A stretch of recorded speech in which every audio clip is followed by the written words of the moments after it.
Welcome to Aqua Plata Codon, where more useless knowledge gets unlocked.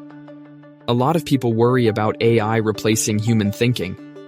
They ask, how do I use AI as a tool without losing my creativity or critical thinking? It's a fair question, but it also misses the bigger picture. Because in reality, no matter how skilled you are, it won't matter if you can't enter the right circle. Let's be real. Success isn't just about what you know. It's about where you are and who you work with. The most powerful and influential teams don't just hire based on skill. They filter for reliability, discipline, and the ability to work within a system. These qualities often matter more than raw talent, because once you're inside a high-level environment, you'll have access to resources, mentors, and training that will allow you to develop any skill much faster than if you were learning alone. That's why the smartest people don't just focus on what they're learning. They focus on who they need to become to pass the gatekeepers.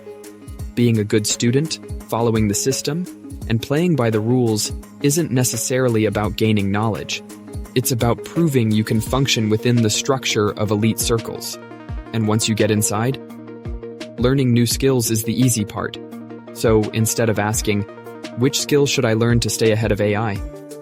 Maybe the better question is, what do I need to do to enter a group where skills are learned and used at the highest level? Because at the end of the day, working alone will never match what you can achieve when you're part of the right team. That's all for today. Thanks for listening to Aqua Plata Codon. See you in the next one. Search.